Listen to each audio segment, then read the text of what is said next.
is going to give you this presentation in lieu of someone from DFO giving you this presentation, which is kind of ironically wonderful.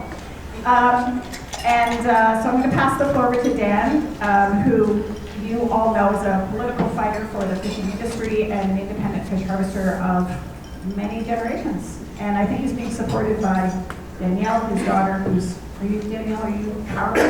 No, He's got it, okay. So over to you, Dan. Yeah, thanks, Brenda, and thanks to the organizers who asked me last night to become DFO.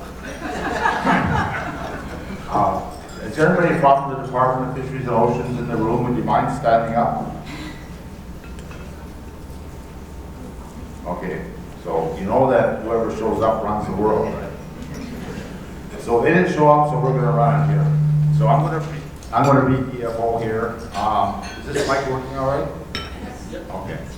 So I'm going to be hopefully using the PowerPoint that they presented. And just a bit of background here. As you've heard already this morning, we waited for a response from the department on the FOPO recommendations, but we never got one. The writ dropped before they decided to do it. They had a lot of time, but they decided not to do it within the time they had. And so it just fell off the table and we're trying to get it back on. So last week in Ottawa, we had a federation, the Canadian Federation of Independent Harvesters had an AGM, and Andy Thompson, who's second in command here under Rebecca Reed in the department, made a presentation with this PowerPoint that I'm going to show. So I've been asked to show the room what the PowerPoint says and try to go through it. I'm not going to make too many editorial comments. I'm going to try not to make too many editorial comments. But at the beginning of it, there's 3 slides that were prepared by the Canadian Independent Fish Harvesters, the Federation, just to kind of give you an idea of what was being proposed and why it was being proposed. So there's 3 main issues that were needed to be addressed that we saw as being needed and was part of the FOPO presentation. And you know what FOPO is, so I don't have to go through all that again. The inequitable distribution of risks and benefits, difficulty of access for new entrants, and lack of availability and transparency regarding quota license ownership and socio-economic data. So, let's see if this works. Working? Okay, great. Now it says here, this is a bit of an editorial comment, DFO meeting ecological objectives, but missing objectives on. And so, are they meeting ecological objectives? We're not going to argue that. As a fisherman, a lot of you that are fishermen know in the room, there's not a whole lot of us left on the water. We've been very much decimated as fleets. And so we don't, from the point of view of how much damage we actually do to the ecology, it's pretty minimal now because our fleet's been so badly decimated. And my son and I often fish on the west coast for 3 months of the year, and we're lucky to see another boat sometimes 2 weeks in on our trips. That's how few fishermen are left on our coast in many areas. So the immediate ecological objectives qualify. Equitable distribution of benefits, they're missing on. Economic viability of fishing operations, they're missing out on. Data collection and analysis, very, very poor. And then they made recommendations, the FOPO, towards a made in BC solution to support harvesters, First Nations, and non-First Nation coastal communities. And they had 20 recommendations. And now I'm going to go to this. Okay. And this is from the Canadian Federation's perspective. These include limit sales ownership to Canadian interests, increase transparency in ownership, sales, and leasing, collect socio-economic data, comparative analysis between Atlantic and Pacific, incentivize owner-operator. I mean, incentivize is one way to look at it. In Atlantic Canada, they're legislating. Expand value-added sector, broaden engagement in the planning process, establish commissions to implement all this. So then we're going to get into the DFO slide. So this is what we heard at the Federation, and this, in many ways, this is the very first, and Jimmy can correct me wrong, the very first response really that we heard from the department here in the Pacific region that even starts to talk about some of the issues we raised, and the people in this room, and a lot of us who spent a lot of time last winter testifying, you know, Chris and Duncan, Fraser, James, a lot of people, Kalen, a lot of us went and talked to the politicians at the committee level in Ottawa. And so this is now January, it was the 24th, 25th. We actually got this deck. So the deck is what we got, and the next, this is how he presented it, and Andrew's on the phone, and he presented this deck this way. So purpose, background, respond to all of her next questions, etc. The outline for it, and I hate decks. I hate PowerPoints. I don't work well with them. This is not my PowerPoint. I'm going to go through it very quickly. And it's a purpose to provide an update on ongoing work and to seek management of commercial fisheries, etc. And you guys can read that probably faster than I can read it. Change the slide. Okay, that's one already. Okay, multiple background. Okay, the background. So this is what Andy's saying to the people in the Pacific. Multiple initiatives over the past several years that are proposed to review aspects, and he goes into them. And some of you in the room, I think Joy's been very active on the Commercial Salmon Advisory Board, for instance. And many of you who've been involved with fish politics in BC understand some of these things. The Canadian Independent Fish Harvesters, which is a national organization, asked DFO to review the Pacific Fisheries Management Regime. So it's good that that comes into this as a recognition from the department. It only took us 2 years to sit down, and it was 2 years to get the chair of the Independent Fish Harvesters to come out and meet with Rebecca and a bunch of us to talk about that. And before the review was launched, the Standing Committee on Fisheries and Oceans indicated it would undertake a study to examine Pacific coast fisheries. Yeah, they kind of indicated. What does the word indicate mean? Yeah, we'll talk about it, right? The BC government established the Wild Salmon Advisory Council, which recommended strategies to protect and enhance the economic, social, and cultural benefits to BC communities. And you heard Lana talk about that. I'm not sure all of you know, but BC is the largest maritime province in Canada.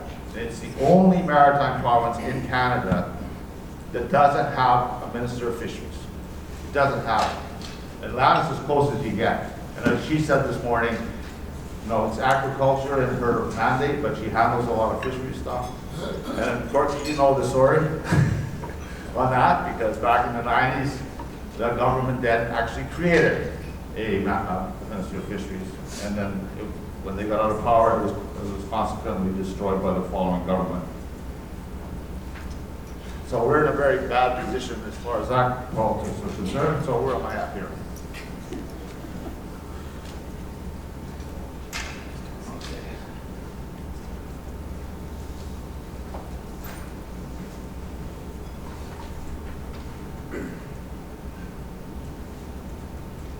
Okay, so this is making the fishery more accessible, ensuring a fair distribution of benefits among those involved in the fishery, ensuring that the benefits derived from fish harvesting flow to active fishers and communities, improving flexibility. It's important that this is DFO recognizing this. It's really important because it's what we're here to talk about, is how to focus on those kinds of issues that have been left out of the picture here in the British Columbia policy development for the last 30 or 40 years. So they're recognizing it now. It's just they're just starting to open the door a little bit on those things. Our job is to kick the door open here.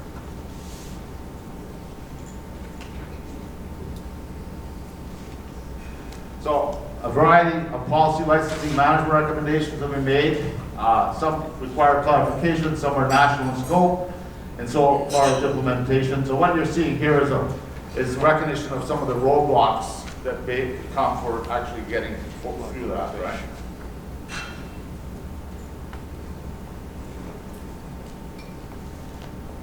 And I don't think I'm going to spend much time on that slide. Responding on what we're hearing. So recognizing the importance of these issues to commercial harvesters, and this is a first action item that they're actually proposing. An action item An initial workshop with commercial fisheries interest being proposed to discuss the issues, right?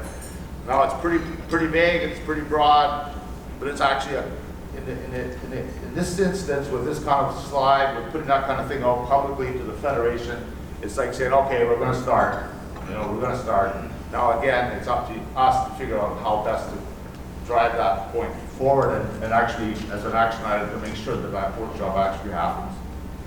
Pacific Region has undertaken several initiatives that are proposed to serve as inputs to the workshop. So, socio-economic summary report is supposed to have been done, and I think they've been promising that for several months now. We still haven't seen it. And we'll get into the panel, we'll get into just how they can actually do that job when they don't actually have a whole lot of data to work from.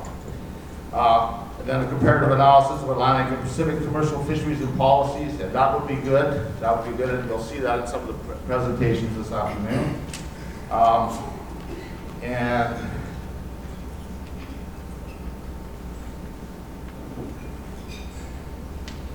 socio-economic summary report.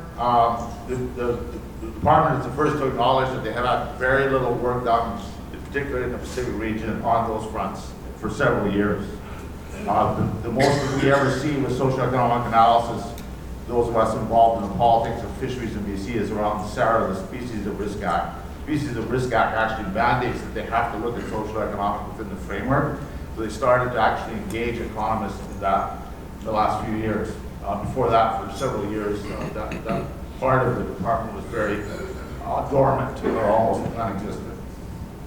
And those things are supposed to develop the factual process for moving forward. What you're going to hear today is that a lot of that work's been done already by people who couldn't wait for them to do it and have actually done a much better job. Comparative analysis. We've already gone through that a bit. They're going to do this comparative. It's one of the recommendations, a comparative analysis, and they have the identification of some of the things they're going to work on. And you know, those things are important, but you also have to be careful when the department puts this kind of things in place, that a lot of times what they're trying to do is water down the discussion to the point where, yeah, we've looked at a whole bunch of different perspectives, and now we've done that. It's time to do nothing. I mean, that's my editorial opinion. That's not part of Andy's presentation. So the last thing that you do, I think in the last slide, I think it is,